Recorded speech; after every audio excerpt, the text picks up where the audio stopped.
Good morning, Morning, listeners. Ammar. Good morning, Jalf. Hello. Are you there? Yeah. Conrad, your signal's quite bad. Is it me or is it you? Do you know what? I did think it was a bit slow. I'm going to get off the Wi-Fi. Just give me 1 second. And, hopefully that's going to be a bit better. Hello. Hello. Check 1 2 1 2. Check 1 2 1 2. Oh, yeah. 3, 4, 5, 6, 7, 8, 9. Good morning, Jalf. Morning, Ammar. Good morning to our listeners. And yeah, it's an interesting time across the world, Jalf, is what it is. Mm. Is and yeah, what are we doing? Why are we doing it? Where are we doing it? Let me it's anyway, this morning let's kick off. You're listening to Ammar and Jalf. live on our weekly radio show right here on Spice FM. Each week it brings some views, news, and 1 or 2 clues from the business world. Asian Business Connections aims to connect, support, and promote the Asian and wider communities.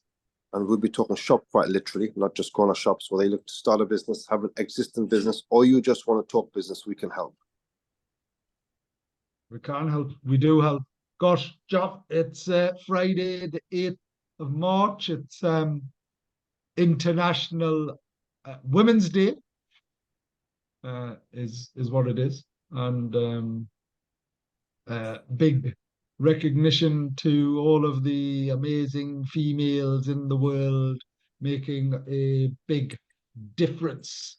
And in particular, I mean, there isn't a day that goes by where I don't think of my late, wonderful mother. But yeah, it's those individuals that have influenced and inspired our lives.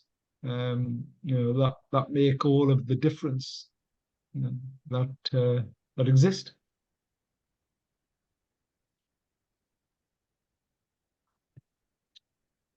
Have you had a good week, Jeff? Bro, I had a week, a few days, couple of days away, and on the way back from London, all the trains coming on the LNER were cancelled for the whole day. It was just ridiculous. Really? Honestly, it's yeah, so it's been a bit of a disruptive week, to be honest. But it's one of those things. So you come back to a pile on your desk, and you've got a million things to try and get through, and so when that happens, obviously your week's a bit disrupted, but it's been okay. Just another week in March. We're officially in spring, aren't we, Ammar? Or are we still not? Yeah, Or is that no? It's that another 3 weeks or so, I think, actually. yeah. Um, it's well, it depends on which way you look at it. But it certainly is that time of year. Um, I think it is spring. I'm sure it is because Mm. when's when's winter? Isn't winter from like November? Yeah. Or So it's funny, mm, but it depends, doesn't it? Because there isn't any consistent. Um, obviously, yeah. Yeah, as in, but You, but it's certainly getting later. mm, Um, is what it is. But yeah, 21st of March, it's the vernal equinox in the northern hemisphere. In the southern hemisphere, spring is usually defined as lasting from September the 22nd to December the 22nd. Of course, because the seasons are different elsewhere, aren't they? well, I think we're so fortunate, and I love the idea of us having seasons because the four seasons it just adds so much. I mean, obviously I would prefer a bit more sun, like everybody else, I think, Uh, but maybe if the summer season was extended, instead of having a week, um, if it was 3 months, that would be nice. Um, uh, and but then if you go to countries and all where there's just one season and it's just belting hot, I just think it's not as nice, is it? no, It's no. got the same weather 24/7, and it's just ridiculously hot. Just this, it's not for me. I prefer to have the seasons. Um, Yeah, it's so the clocks go forward, don't they, at the end of this month? Um yeah, I think it's towards the end of the month because Ramadan starts on Monday, and I yeah. think you get 20 days or so, which is gonna the first fast you break is around about 6.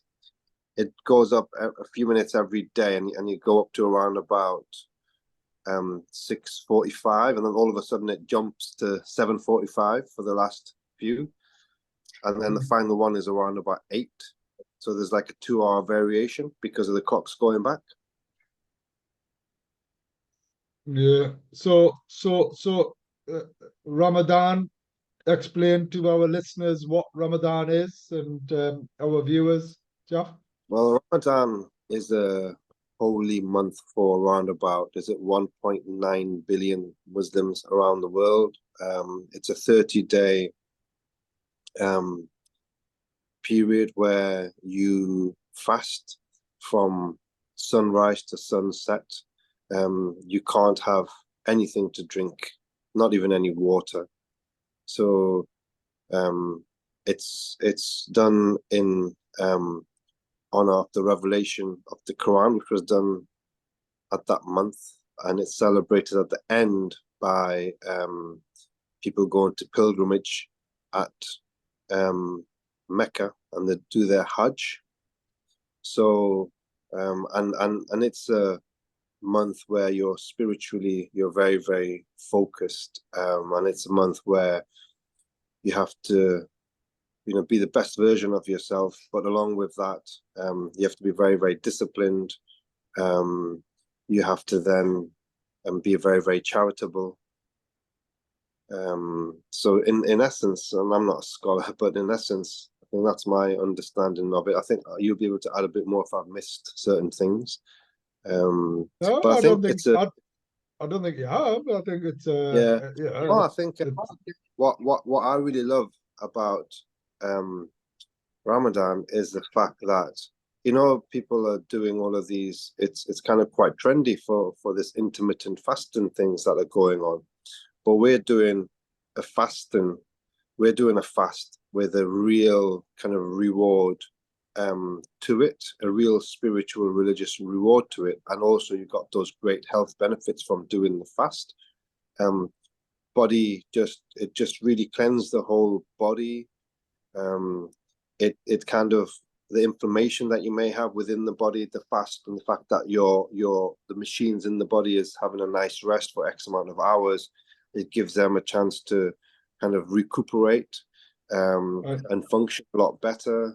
Inflammation is reduced if they've got any little cuts or tears or pulls in your body internally. It helps heal that. You then lose weight, so you're on a natural diet by the end of it. You feel a lot lighter and mentally, spiritually, you feel a lot stronger, and you take the opportunity to learn about the good deeds that were done by various different prophets, because you're reciting the Quran, and there's lots and lots of things in there that you can just be inspired by. So I think it's a really, really, really good time for communities and people to get together. And like I said, the benefits are just amazing. It is. It's yeah. Uh, um,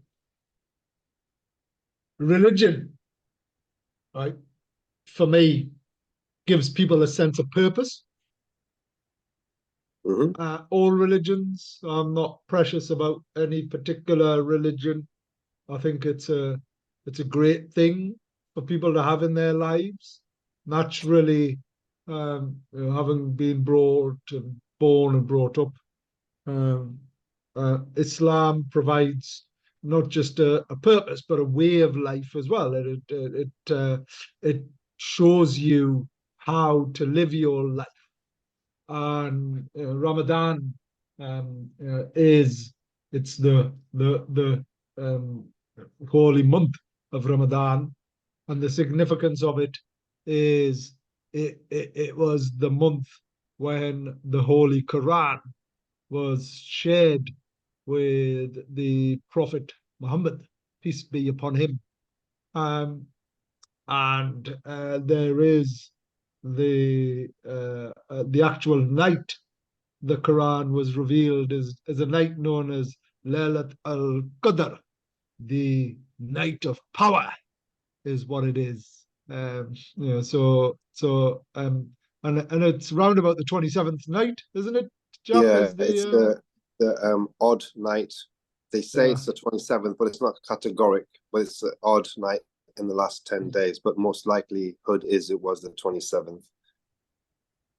And Ramadan is the ninth month of the Islamic calendar. So it's in the ninth month.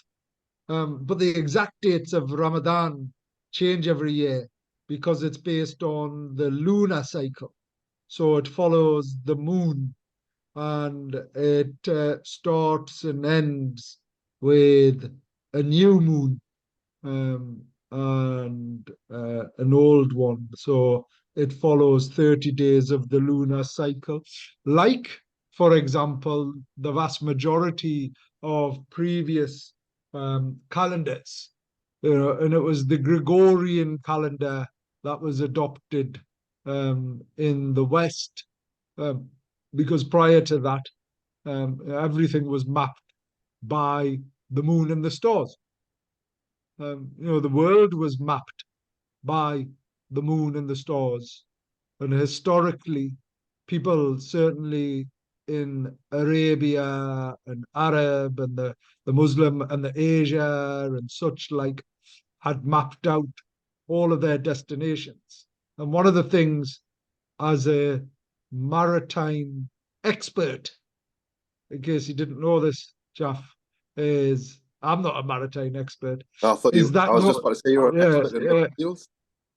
yeah, well, just yeah, general knowledge is something that I'm incredibly proud of. But Well, you actually, should some be. of it is some of it's quite deep as well. So I take the generalization into some expertise in certain areas. But anyway, a captain of a ship and people involved in maritime are meant to be able to navigate their ship based on the stars. They're meant to be able to tell where their ship is based on the stars because it's the one thing that is consistent. And yeah, I mean, imagine learning about that and just talking about stars um, in Tenerife. One of the best experiences ever was just pre-COVID, just pre-COVID. So it was February 2020, Jeff. And we were in Mm. Tenerife, and we'd done a tour of Mount Teddy, the volcano um, in Tenerife, and I cannot recommend this enough to anyone. It's the second best place in the world, the second best place in the world to see the night sky, Right. Jeff, and they sit and talk you through the constellations and the various stars and everything else. It is such a beautiful thing, such a beautiful thing.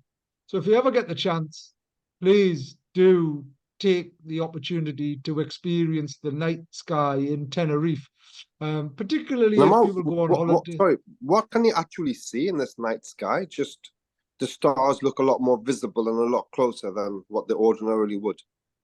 Yeah, I mean, there's areas of natural beauty and there's dark skies. We're very fortunate here in Northumberland to have an outstanding area of natural beauty from a night sky, and it's all to do with pollution. So there isn't light pollution. Um, so that Kielder and around Kielder, there isn't that much pollution, and you can see that we've got the Kielder Observatory, but in Mount Teddy, and I think the other one is in South America, are the two places. So what you can see is the stars more vividly, basically, but you see all the constellations, the various groups of stars, all of so the stars also um, are the same as our um, stars' birth signs. So all of our birth signs were based on stars. Right. Like Capricorn and all of that stuff. Yeah. So you've got the Capricorn, you've got Aries, you've got Taurus, you've got Pisces.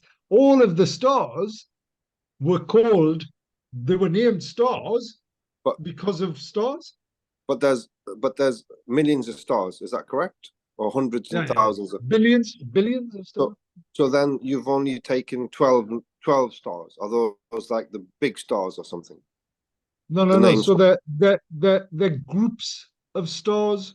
So right? within a group, there might be, I don't know, 20, 30, 40, 50 stars and things like that.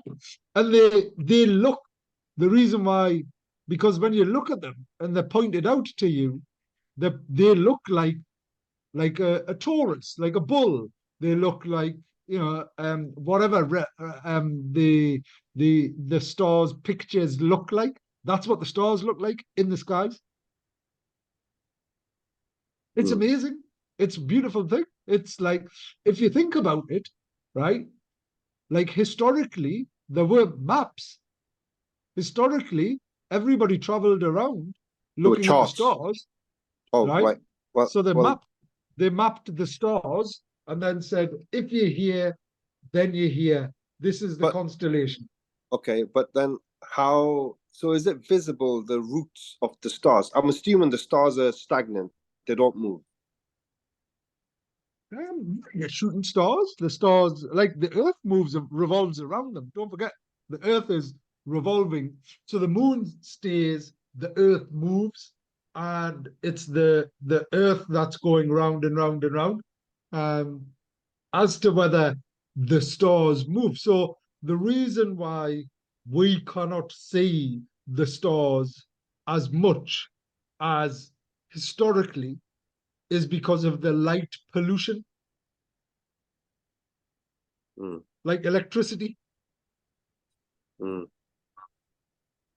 right? So where there's light pollution, where there's lots and lots of light, like cities and towns, and where there's densely populated areas, you're not going to see the stars. You don't see the stars as much, and that's why we couldn't use them as a mechanism now. But where historically there wasn't any electricity, there wasn't any light in that sense, and everything was sort of flames. Well, you'd extinguish the flames if you're walking across a desert, or if you're walking across wherever. because it was land, wasn't it? It was all land based. Or if you're going across the sea, you'd look at the North Star and you'd go, all right, that's where that is, in accordance to where my ship is or my boat or whatever it is, and you'd see that. It's amazing, man. I mean, it is. I think people from back in the day that set all of these things, roots with stars and A, B, C, and D, they must be geniuses, Ammar, because I Oh, mean, well, I mean, these days, the level of intelligence, the level of sort of intellect, the level of everything associated with um, the historical nature. I mean, what do we know? People don't even know how to change a plug. You know, it's the thing. they don't know how Who to they knows? don't know how to change a bloody tie on the car. You know, It's crazy. It is crazy. But then there's an argument. Well, do they need to? Did we need to learn about the stars? No. I bet you that yeah. would that would have been crazy. That would have been crazy to someone sort of 600, 700 years ago.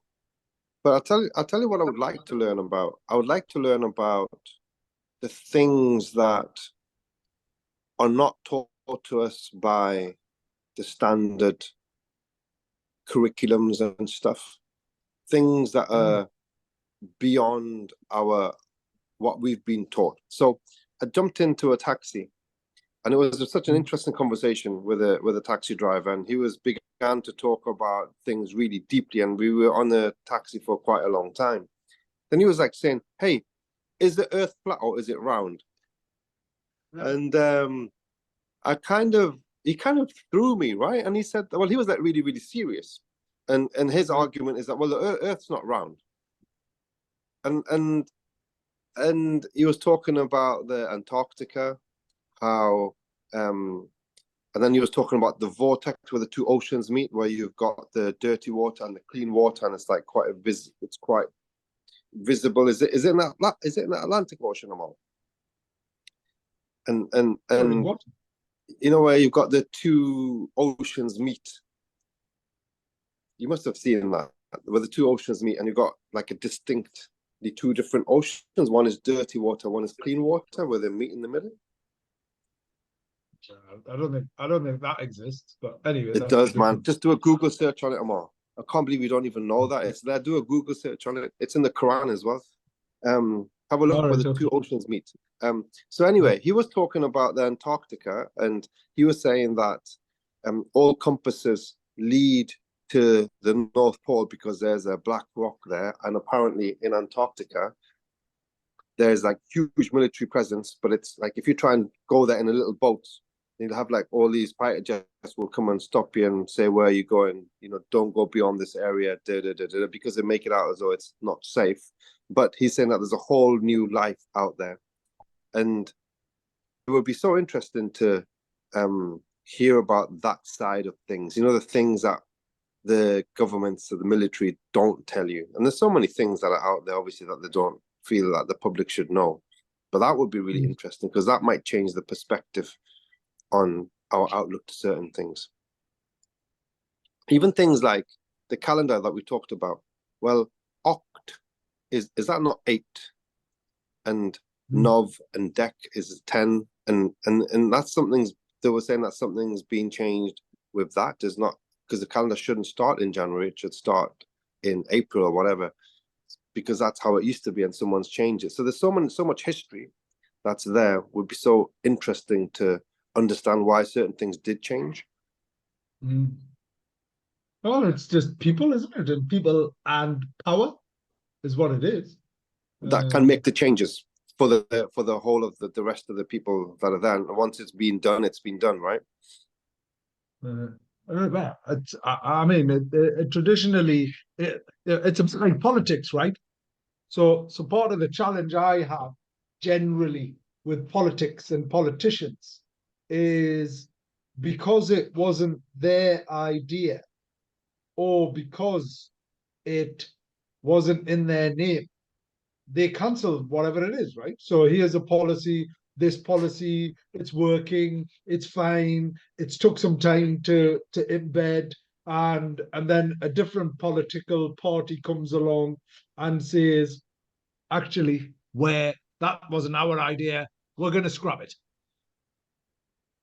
right? Hmm. So, so for the last 10 years, I've been involved in the local enterprise partnership, where I've been the chair of the business advisory board uh, as a volunteer, and been the SME representative for the region. And I've worked co-creatively with a range of other partners, all of the trade bodies and various other partners and partnerships, and we've developed this mechanism where it's effective, it's made a big difference, and everything else. But then someone come along, in the last couple of years and said, "Oh, we don't want that anymore." And before they left, there was the regional development agency. Now, the regional development agency was huge. It was made such a big difference. It had a big budget, and it transformed our region. And the region was fully connected. It covered Tees Valley as well as the northeast, and it was a wonderful body. But because that was somebody else's idea, it was scrapped. As in, so there's this for And me. I'm out. Sorry, before that, there was Business Link, wasn't there, as a part of the same That was kind of? part of the regional development agency, and it helped so many people, and it helped so many organizations, is what it did. Yeah. So I mean, it it's helped us. people. Well, it Yeah, did, helped us a lot. and and it helped me. Is what it done. So yeah, it's an interesting thing, is what it is, and um, I now going to do the business topic because it's inclusion this week, Jeff, and not just inclusive inspiration. It's uh, there's lots of great things going on around our inclusion by default campaign and activities. So the business topic of the week this week is is thank you. How can SMEs, so small to medium enterprises, how can SMEs promote diversity in their workforce? So, promoting diversity within the workforce is essential for SMEs, so small and medium enterprises. Um, Here's some practical steps to foster a more inclusive environment. So consult your employees, involve employees at all levels when reviewing current protocols and identifying areas for improvement. Seek their insights on challenges they face and potential solutions. Use their feedback to shape your diversity and inclusion initiatives. Create a diversity and inclusion, equity and inclusion. Define how uh, DEI aligns with your company's values and financial goals. Set clear objectives. Regularly review. Embrace inclusive recruitment practice. Ensure job postings reach diverse audience. Implement blind recruitment processes to minimize bias.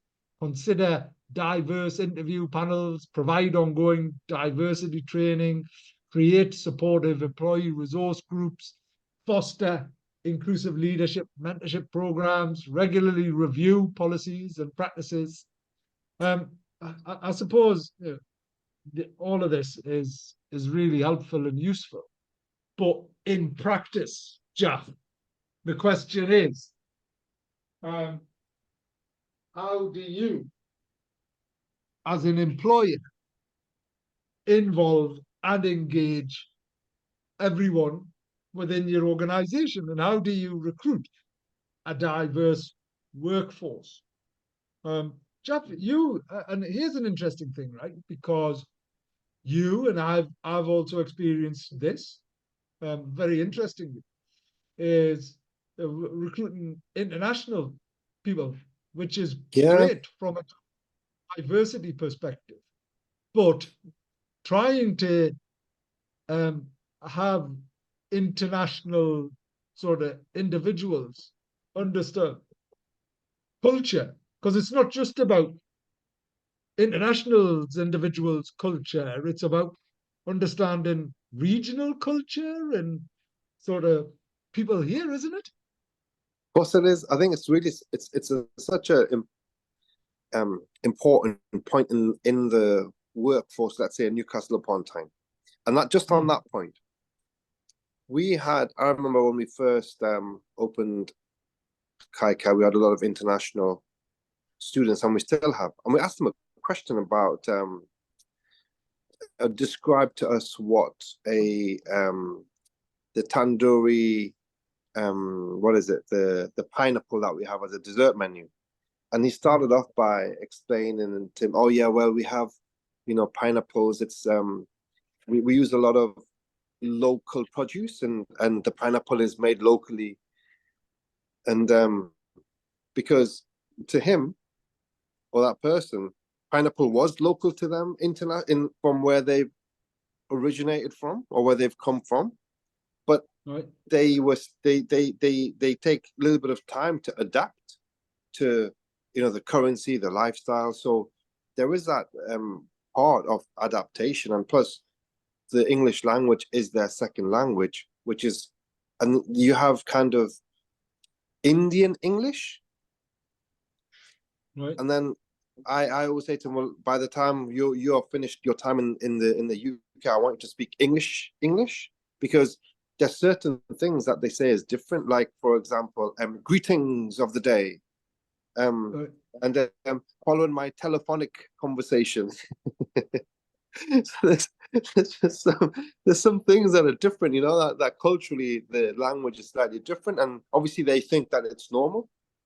So there is a time to adapt. But I think the most inclusivity for me, it's inclusivity of the mentality and your attitude and outlook towards the values that we have in the workplace. That's what we look for.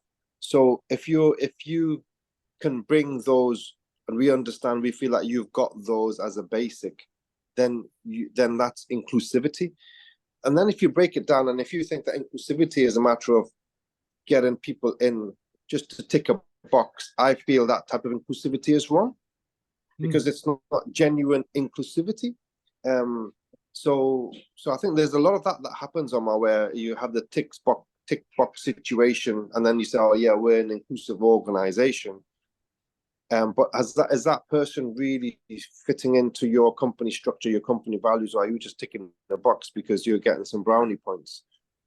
So there is that as well. But we feel that, or the other reverse could be there in certain instances where that person has got the profile, is ready for that particular position, but they're never going to get in because of their color and their background. So it's getting that balance correct. But I think it's having inclusivity for the correct reasons makes everything work well. yeah. Oh, and it goes both ways, is the point. Mm. Um, very much around. It goes as in, it isn't just about integrating individuals into your organization. It's about making sure they integrate within the broader environment as well.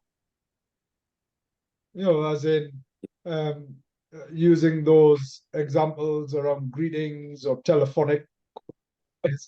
I think I personally love that type of use of language, because it's proper England is what it is. Do you know what I mean? It's the utilization and the pronunciation is correct English.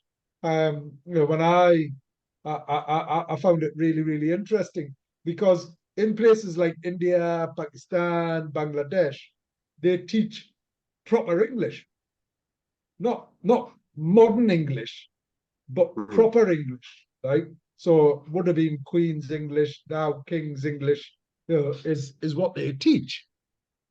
Which for me is what we should all use. I'd love everyone to be speaking in that manner. Yeah, Yeah, I think it'd just be amazing, rather than the variations that exist. And now it's even people don't even say laugh out loud or lots of love, or they just go lol, in a conversation, and you're going, you're not yeah, texting me, are you? yeah. Is what it is. I think Shakespeare would be rolling in his grave if he kind of saw the state of the nation, and how our English has been changed so much. Undoubtedly. Undoubtedly is the thing. So yeah, inclusive organizations don't just tick a box. Try and incorporate and develop something substantive and significant in your approach. Um, and if you need assistance, reach out. We've been doing this for 20, 30 years, is what we have. And Asian Business Connections, sort of launched the Inclusion by Default campaign. We've got the big awards. So it is about sort of communicate, effectively engage. It's about collaborate, bring in the right people and the partnerships. And then it's about celebrating the difference that we have in people, and partnerships is what it is. So how might we do that? Is part of the broader conversations.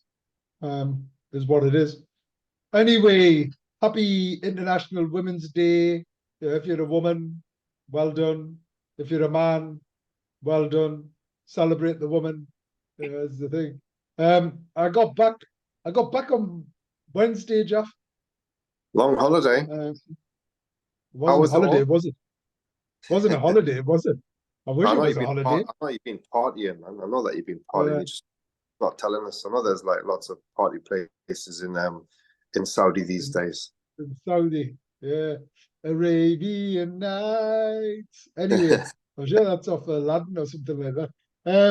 The so what has been going on? It was another incredible experience. I mean, honestly, it's not an understatement to say everything's happening in Saudi. It's like one of the most exciting places to be in the world, full stop. There's no question about it. And what was the experience? Well, it was hard. It was getting up sharp and spending all day, and then most of the night, and then getting picked up and meeting ministers and ministries, and going to various places and spaces. The big construction, the events are the biggest and the best. So the digital conference I went to, Leap, Jaff, was I was there for 2 days and couldn't get round it. It would take you couldn't get round it in 4 days. It's that big. There was like hundreds of thousands of people there. Um, and the technology and the people and the showcase was just incredible. What was the biggest pain in the butt was getting in and out. The organization was horrific. So they've got the shiniest, the best of things, but the basic stuff they still haven't got right. Getting in, it took us a couple of hours. It should have took us like, What driving in am I talking about, or just the public transport that they've got on? yeah, no, there's no public transport.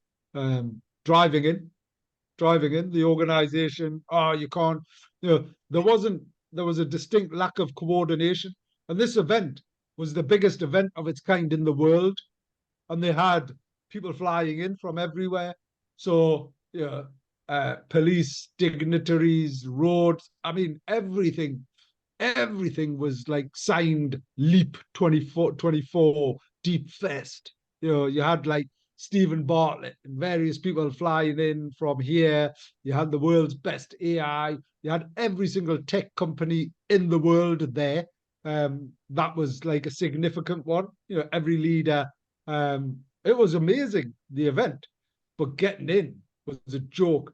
Getting out I don't think I've experienced anything like it. We were sat in a car park. So let me describe. So we came out at 6 p.m. Vent wasn't meant to finish till 7. Jumped in a car, and we were like VIPs, so we weren't meant to be parked where we were. But the people who were organising it were like, "Oh, drive there, drive there, drive there." So we got uh, Ali, who was driving, got parked in the wrong place anyway. But it was like it doesn't matter; it's a car park, right?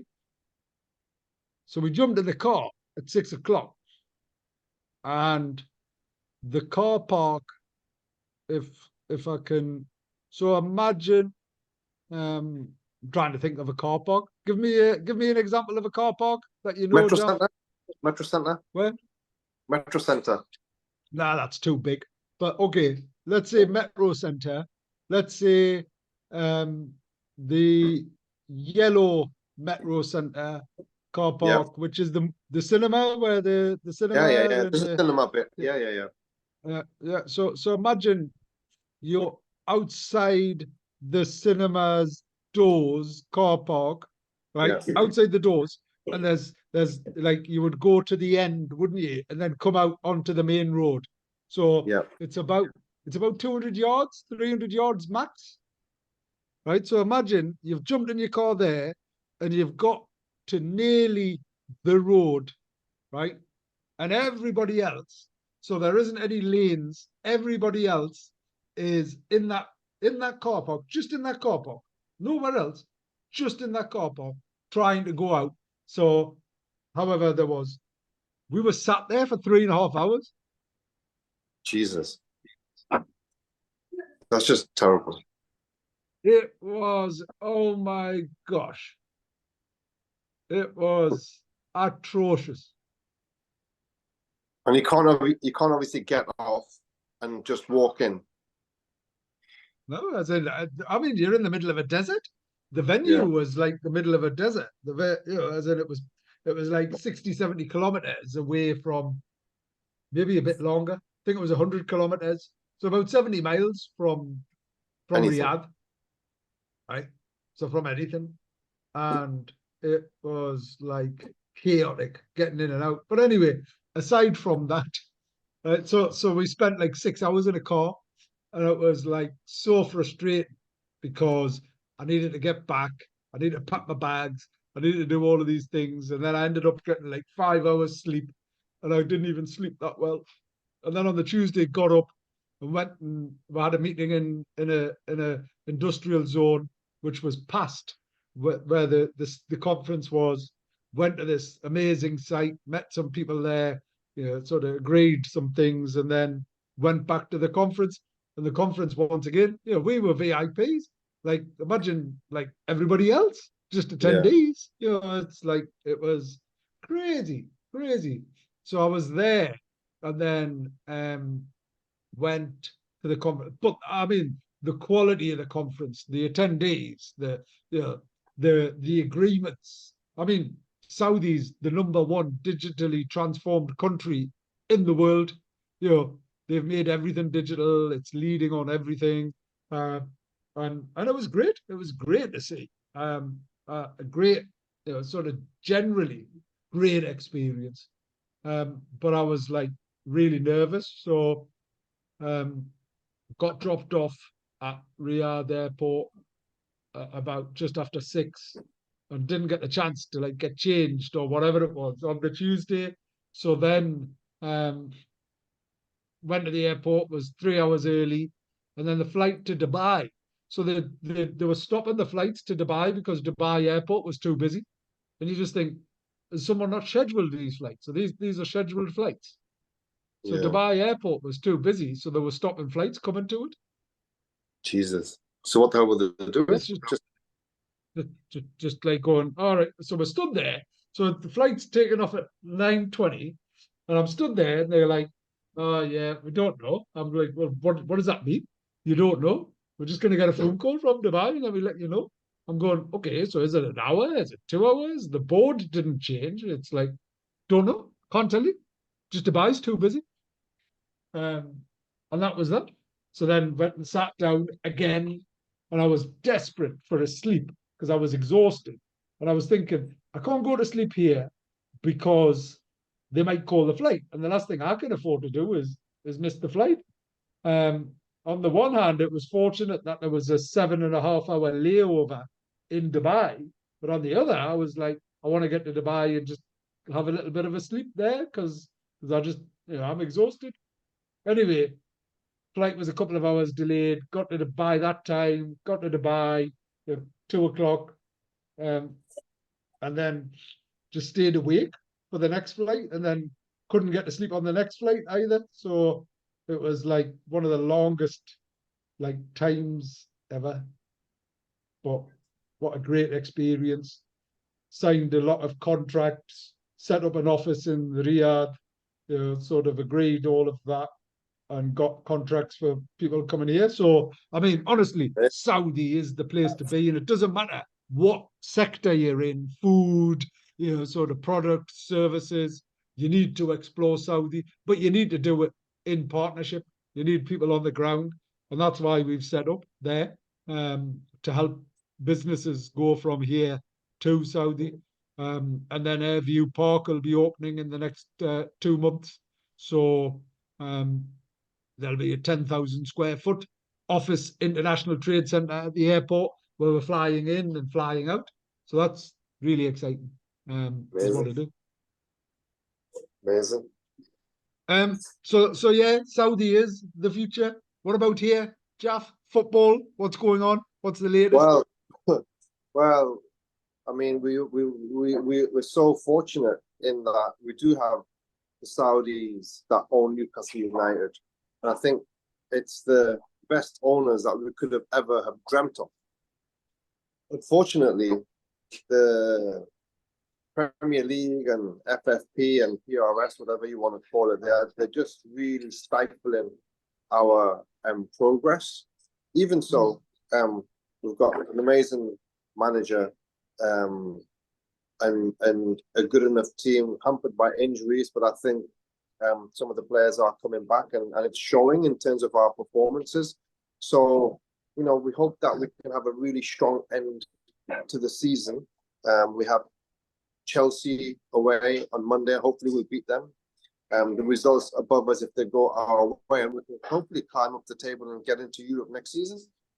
There's obviously the issue with our sporting director, Dan Ashworth, who's on gardening leave because he's going to go to Man U. But in the interim, Amanda Staveley has taken over negotiations herself with some of the players and stuff. So I understand that there was question mark over Joe Linton's future, but I think they've managed to agree a 4-year contract. So that's going to be really, really important for us moving forward.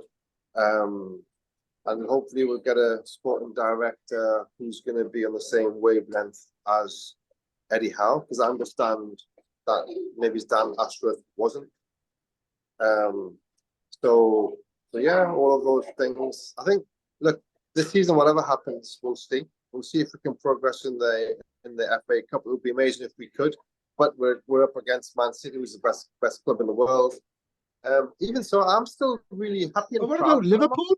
Are Liverpool not better than Man City? Well, Man City won 5 trophies last year. Right. So currently Man City is the best club in the world. Liverpool, obviously, they're an amazing club. And they're playing this weekend, Man U and Liverpool. Man U or Man City? Man City and Liverpool are playing this Saturday, or is it Sunday? I think it might be, I can't remember. I think it's Sunday. So that match is going to be unbelievable. And then Liverpool. So who's gonna win? I think Man City, but they've never won at Anfield, I don't think. So I think Liverpool's gonna win. Shall we have a bet? Yeah, let's have a bet. Cool. We'll have a let's do it. But it's a great season in that it's a 3-horse race, isn't it? With Arsenal in the mix as well. So Arsenal are playing unbelievably. They're winning. They've won 7 games. It's funny how they've how they've come out of like sort of wherever. Because Arsenal historically were always good, weren't they? Oh, they were good. Um, It's just obviously with Arteta being the last year, remember they were on top of the league most of the time, and Man City pipped them towards the end.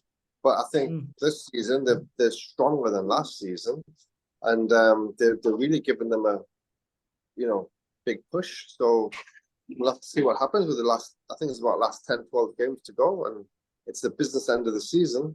So I think Man City will win the league personally. Um, mm. um, so we'll see. We'll See, see. let's Yeah, I think. see, let's Yeah, see. So the Newcastle's not going to win the league. we're not going to win the league. If we can get into top 6 and get into Europe, that'd be brilliant. Ideally, Right. I'd love to get top 5 somehow, knock Tottenham off their perch, get into top 5, and if the coefficient for the Champions League next season it changes and we get an extra team, it means that the top 5 teams would get into the Champions League.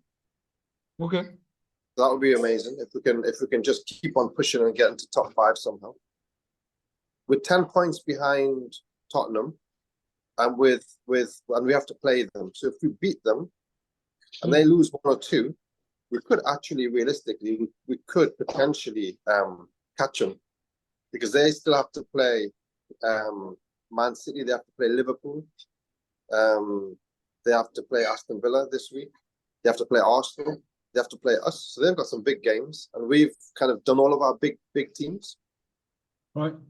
So hopefully, fingers crossed, we go on a run and we knock Tottenham off the top 5 and get into Champions League. Wouldn't that be amazing if we could? I think so. I think it's, whatever you think. So I'm sure I've got a newspaper here, Arab News, All right. of and on the front of it, at the top of the header, was Eddie Howe. All right. Eddie Howe, Eddie Howe sort of, I'm trying to think, what is it, quells critics or something like that, or whatever it was, on his strategy. And it's incredible to see the popularity of Newcastle and Newcastle United because it's a PIF. The sense of loyalty, the sense of nationalism in Saudi is wonderful. I'd love to see more of that here. As in everyone feeling connected and empowered to be like British, and everybody feels like they have a part to play, and everyone's flying a flag and things like that. I would love to see that, because you see that everywhere else. You go to Turkey, like Turkish Day is just like parties on the streets and things like that, and Saudi Day and whatever else. But yeah, so I went to Al Nassr, went into the players, Cristiano Ronaldo. He was obviously banned because What did you do? and he just made crude, rude gestures at the other fans, because the All right. fans were giving him grief. All So right. so it's just funny, right? You think like the evolution of football, right? You wouldn't get, and obviously they don't have football hooligans there, right? But that and I'm hesitant to describe it as banter, because it's not, right? It's offensive. But that association of football and sort of, abusing the other side and whatever else and things like that. It's just funny that it's Yeah. infected such a new recent league like the Saudi League. It's just really entertaining that behavior that you wouldn't Yeah. expect in places like that to exist. Yeah. But the matches the stadiums are filled. You can't get tickets, as in, and it's Is that the because case? Some of them were saying that some of them don't have fans in the stadium, which is contrary to what I've seen. Your only dedicated Asian and world music radio stations. we'll be back next week. 98.8 Ramadan FM. Mubarak, The American everyone. President Joe See you Biden then. has announced a Bye. plan for the US military to establish a temporary port on the Gaza coast. It's